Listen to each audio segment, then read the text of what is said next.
Good Tuesday evening, everyone. It's David Schlotthauer here in the home weather office with a weather forecast here for January the 28th, 2025. Now, before I do get started, folks, I do want to greatly apologize about the accidental live stream ordeal of me live streaming me working at a grocery store, which is Safeway. I did not even know how that live stream even started. I believe I had YouTube open in my pocket, did not even know it, and it by accidentally started. So I do want to make a big apology about that and address it in today's video. Now, I want to say a huge thank you, folks, for supporting the YouTube channel over the last several months. Even so, our weather pattern has not been very active recently in the last few days, and that's normal. We go through active periods, we go through dead periods. We're in a dead period right now, but rest assured, as we go into early February, we are going to enter a more active weather pattern as we get zonal flow that cuts across the lower 48, and we get weather disturbances that cut through that westerly flow and develop into the high plains into the mid-Atlantic. Now, with that being said, here's a look at the latest GOES East satellite imagery here provided by NOAA at the National Oceanic Atmospheric Administration. And what we have going on right now is a split flow across the west. We have a big old fat ridge of high pressure anchoring itself across Oregon, Washington, and California, bringing us some really nice weather. It's been in the low 60s here over the last couple of days, despite temperatures in the mid to upper 20s at night here where I live. We have this cutoff low that has been able to bring it down some drier air out of the high deserts into California, but that low is going to be moving into the deep south over the next couple of days, and as it does so, we are going to introduce ourselves with another threat of severe weather here, especially across the deep south in this area that I've circled out in yellow.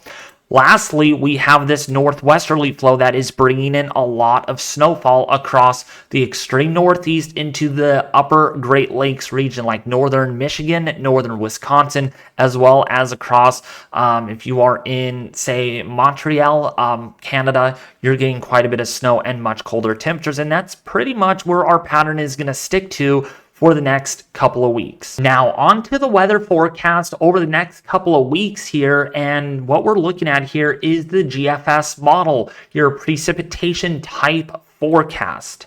So areas in blue here indicate where it's snowing. Areas in green is where there's going to be a little bit of rainfall, and anything in between is freezing rain or sleet or a wintry mix. So let's go into the forecast here for Wednesday morning, and as we can see here on the map, this is a forecast for the Northeast, and it is showing quite a bit of moderate to heavy snowfall. There's that winter storm, that Alberta, well, you don't call it an Alberta clipper, but it is coming out of the Northwest, and it is clipping the northeastern United States, leaving everyone here in the Midwest and the Northern Plains and even in the Mid-Atlantic high and dry for your Wednesday morning. Right? Looking good. Not bad at all. And then we have this upper level low pressure system over the Four Corners. This is going to be our instigator for our next severe weather system.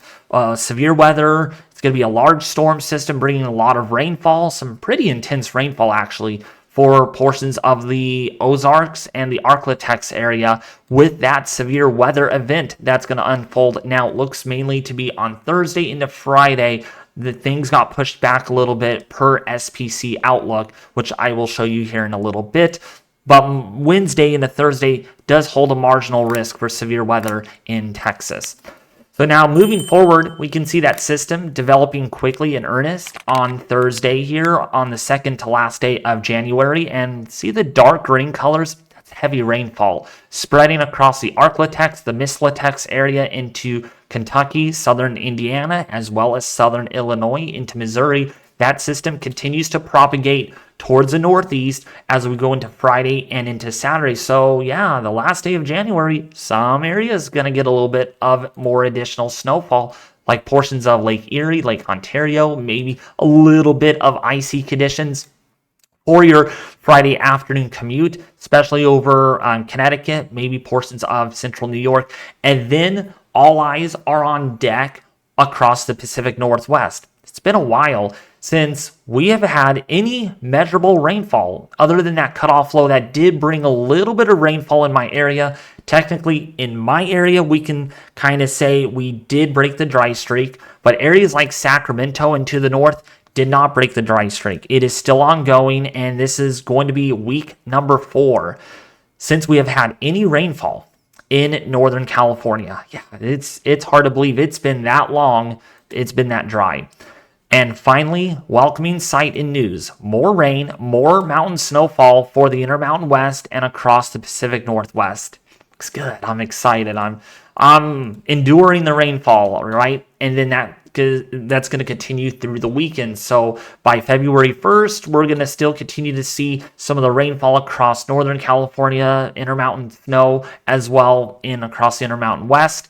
And then maybe another additional quick mover snowstorm. This is likely to develop across the Northeast, but that's the way it's going to be for a while. We're just going to see intermittent snow showers, these quick movers that are going to dump maybe 3 to 5 inches of snow. They come out of the area, and then we have more additional snowfall on the way. So that's the next system for the latter part of this weekend for the Northeast. That moves through by the time we go into Monday, and then going forward, still colder temperatures and more unsettled weather for California, for the Pacific Northwest throughout the early to the middle part of next week. This is through the 5th and the 6th of February, and you can see more inclementness to the weather, rain showers for the lower elevations and high elevation mountain snowfall.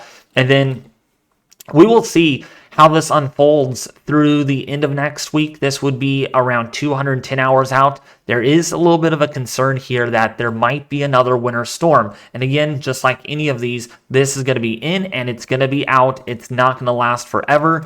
As you can see here, it's going to in fact only last maybe 24 hours. And then that moves through. And then maybe another system after that. But this gets into fantasy land, which means the models don't do a very good job this far out. And a great example of that is looking at the 12Z run from this morning, didn't show anything. And then looking at the 06Z run, didn't show anything. And then looking at last night's 0Z run, this is nearly 24 hours ago, literally nothing. So this is the first model run that it does show a pretty good winter storm for the Great Lakes, but I'm not too worried about it. It's too far out, and then that moves out, and then we continue to see kind of this pseudo wet kind of pattern. It's not too stormy. We're not looking at extreme snow events, anything that is eye-catching. But yeah, it's going to be active. There's going to be rainy periods. There's going to be snowy periods. And also for the Intermountain West, there is going to be more rain and snowfall coming. Yeah, I mean, this is good. This is good. February will likely end up wetter than January in itself. Yeah, even so, the first couple of days of January were quite wet.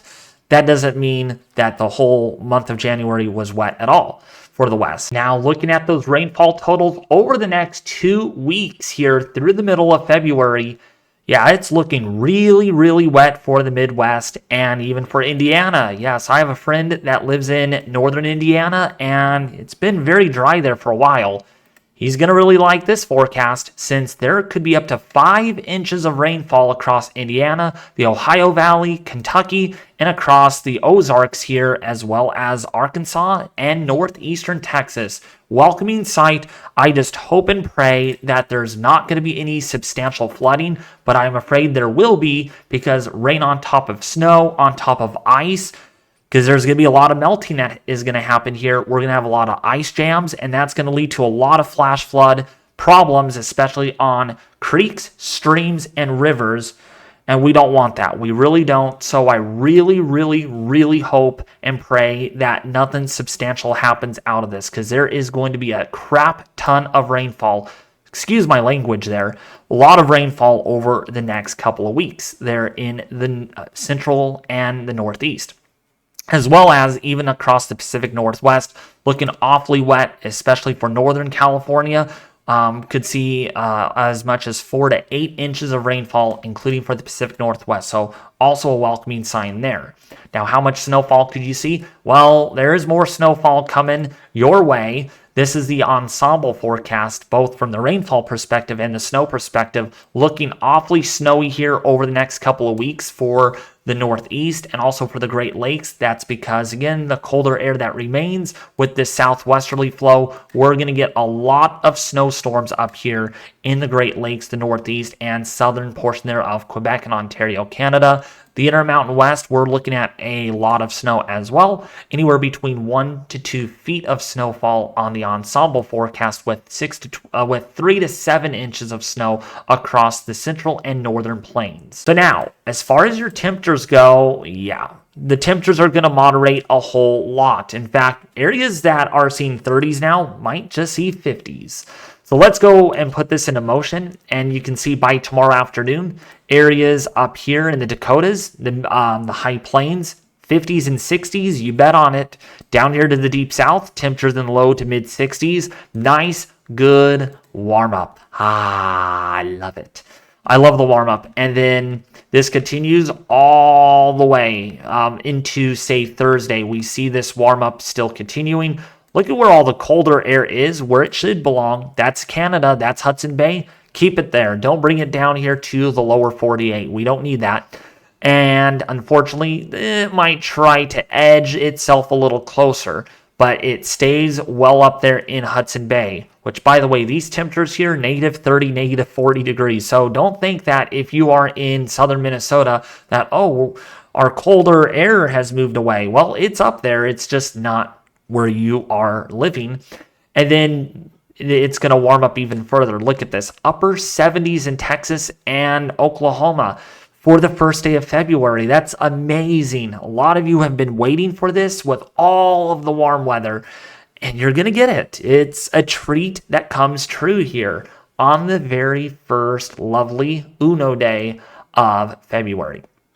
And this is going to continue all the way through, perhaps through the first week of February. Temperatures might moderate a little bit because, again, that zonal flow. But boy, if you're south of this boundary, this is your polar front pretty much. Yeah, temperatures are going to be in the 70s and 80s. And again, if this comes true, this is for the 6th of February. So this is a bit in fantasy land, but if it does come true, which I think it will, it is going to be very warm down here. Something that you have not seen pretty much since early December, late November. It's been a while since you have had temperatures this warm. Spring-like even late spring-like temperatures going to be felt down there in the deep south, while up here it's going to be pretty cold.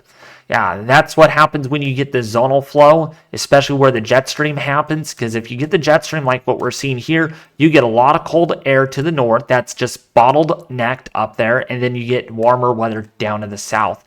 And that's going to be the theme going all the way through perhaps the next 10 days. Really, really warm for the south, rather chilly and cold for the north. And I mean up here in the Dakotas, Minnesota, perhaps even in the Pacific Northwest. And of course, back here at home in California where I live, it's going to be a much colder period coming. In fact, we could have temperatures in the low 50s by next week, which is great. Probably the coldest daytime highs we've had probably since, well, mid-December, because we had some Thule fog that kept temperatures down. All right, so now, as far as those temperature anomalies go, yeah, it's looking a little Willy Wonka crazy out there as far as your temperature anomalies. So areas in orange and red here, temperatures are above normal. Areas in blue and green are temperatures below normal. So let's put this into motion, and let's see what we get. And so you can see temperatures will be above normal all the way through Friday, and then as we go forward here, it's going to still be above average, well above average. I mean, probably record high temperatures for the early February up across Indiana, as well as Oklahoma, into the Arklatex, Mislatex area of the deep south into the mid-Atlantic. But this is where all your colder air is going to be for the time being, at least. Confidence is pretty high that the colder Arctic air is going to wane back over to the Pacific Northwest and California. And this is going to be the thing. Now, temperatures do cool off from time to time, to slightly below normal, but nothing oppressive. No 50, no 60 degree temperatures below average at all.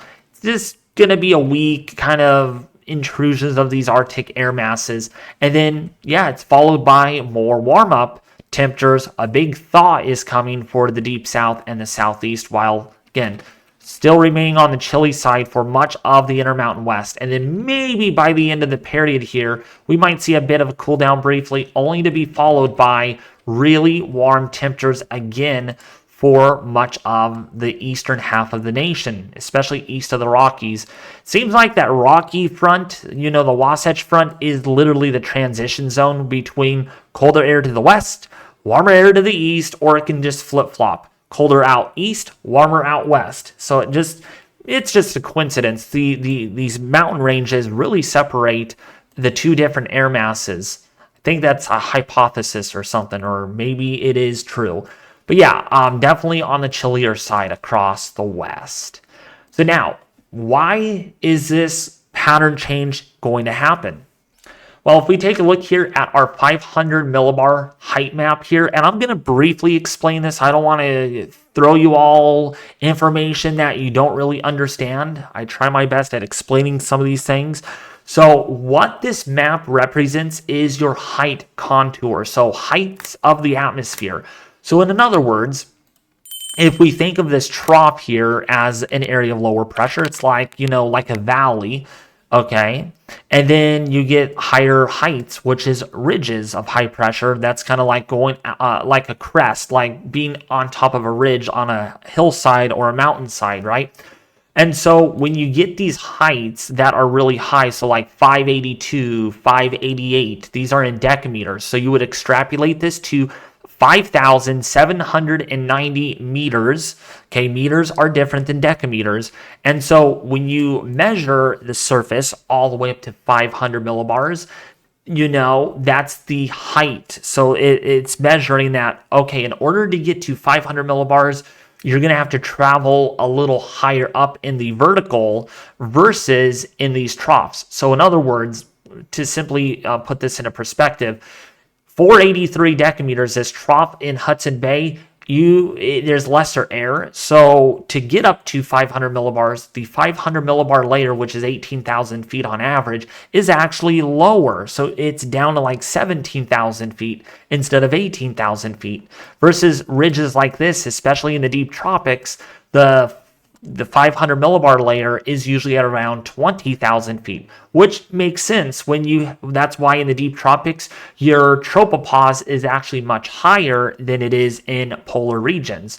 And that's because your heights are naturally higher in tropical regions versus in polar regions. Boy, I sure hope I did as good of a job at explaining that. I hope you guys understood that, okay? Because you're going to see more charts like this on my channel, because for meteorologists, I'm not a meteorologist, I'm self-taught, but I can extrapolate this pretty well, as good as a meteorologist can. And what this is telling us is, yes, polar air here in Hudson Bay, northwesterly flow. We talked about this. It is a death sentence for Arctic air masses to just nosedive into lower latitudes. But watch what's going to happen. The pattern is going to change. Polar air is going to be retracting northward because, well, the overall pattern here is more zonal. Other than this little pesky trough that's going to bring in that threat of severe weather across the deep south regions. Otherwise, the background flow is pretty much zonal, which explains why there's not going to be any snow with this winter storm, because there's not much connections to polar air masses. Your 540 line is up here, which is the average layer of freezing at a given altitude.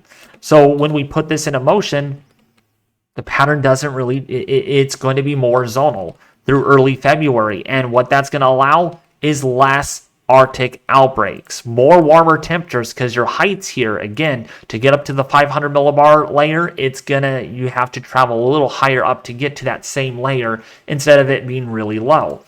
Okay, and then continuing on forward, you get some cooler air because the northwesterly flow does come back a little bit for the northeast, but look what happens. This ridge is going to try to build back and across the eastern half of the nation, trough in the west. It really makes sense. That's why temperatures are going to be on the cooler side, and then maybe a brief cool down only for it to warm up again towards the very end of the forecast. And if this comes true, boy, I'll tell you what, very, very warm, well above average temperatures across the east, well below average temperatures across the west. And when we extrapolate this to your temperature anomaly forecast, yeah, you can see why this makes perfect sense. And that's why we use our 500 millibar chart very easily, because it really extrapolates where there's a ridge of high pressure and above normal temperatures typically found with these ridges versus a trough where there's cooler temperatures, more unsettled weather that is represented with them. Because when you have colder air aloft on top of warmer air, that creates thermal dynamic instability. And when you get a ridge of high pressure, you get warmer air aloft over cooler air. That creates temperature inversions, and you typically don't get a whole lot of active weather underneath these ridges. Now, as far as your severe weather forecast goes, according to the Storm Prediction Center here, they did back off on the categorical risk for severe weather on Wednesday into Thursday. So Dallas-Fort Worth under a marginal risk, Central Texas under a marginal risk. But let's not be surprised if that gets inched up a little bit. Maybe a small slight risk in here in days to come. Maybe in the day one outlook, they'll probably re-put in a small, very small slight risk. Now on day 3, there is a slight risk for severe weather across northern half of Louisiana as well as southeastern Texas. And funny enough, literally a week ago at this point, there was a big snowstorm. A week later, it's warm, muggy, severe weather. It's like, wow. Pattern really changed very quickly here, with the marginal risk extending around that slight risk into Dallas, both for Wednesday and into Thursday, southern half of Arkansas, into central Texas, and western portion there of Mississippi under that marginal risk for severe weather. Now that we talked about that, let's talk about our Climate Prediction Center. What are their thoughts about this upcoming weather pattern change that is coming by the weekend into early next week? Well, we're actually going to start seeing that in a couple of days, but it's really going to be the weekend and beyond. And what this is showing us here is your chances for those temperatures to either being above average or below average, given for your location. So we can see here across the Pacific Northwest, across the northern plains, the chances for those Arctic temperatures will continue. But I'll tell you what, right now, it's going to really be nasty across Montana and into Oregon and Washington and northern Idaho. But look at this. This is a good representation of that zonal flow that everyone's going to be feeling. Because look at this. This is all orange. This was not so orange a week ago. This is a well above average with those chances that are greatest over the desert southwest, southern Texas into the deep south, as well as the southeast and the mid-Atlantic. Looking at temperatures that are likely to be above average, we could even see some record high temperatures again down here across the deep south over the next week or two with below average chances. Now this continues all the way through the 14-day period, so through about the 11th of February, still looking cold out west, looking really warm for the deep south. So yes, the chances of you seeing any Arctic outbreaks that are substantial, there's a 0% chance of that. Nearly at this point, I don't think we're going to see anything like we just had. That's the good news. So thumbs up, 7 up, and warm up your buttercups out there because, yeah, it's going to be nice and enjoyable to eat some candy, to walk the dog, to have a barbecue, throw a party. Yes, if you're a landscaper, you're liking this upcoming weather pattern. Now, as far as your precipitation goes, yep, it is the warm and wet variety, especially down here in the deep south and the upper Midwest. For the western half of the nation, especially for the Pacific Northwest and California, is going to be a cold, wet variety. So yes, low elevation snow, gusty winds, you name it, and just stormy weather overall. Just not going to be a good time to walk the dog. There's going to be more wet periods coming up. And this continues through the next 14 days. Well, pretty much the whole nation here is going to be above average precipitation. Those are the chances. Again, not the intensity. With, unfortunately, Arizona and New Mexico likely to stay dry for the foreseeable future, including for far southern California, like San Diego, that area, Palm Springs, likely to see equal chances to slightly below or leaning below chances for rainfall. But anyways, if you found this video very helpful, detailed, and informative, folks, please don't forget to subscribe to the YouTube channel. It really, really means a lot to me because, again, I do enjoy making these videos on an everyday basis for you all. Even yesterday, I made a video, and the day before that, and the day before that. So if you want to get latest weather information here on a daily basis here on the channel, please don't forget to subscribe, hit the bell notification icon, hit the like button, and share this video with your family and friends on social media. Let me know how you like today's video and what you want me to do different in my videos for you all. All right, comments are essential, so that way I know what my audience wants. But otherwise, thank you all for watching this weather forecast here for the 28th of January, 2024. I'll be back with you more tomorrow.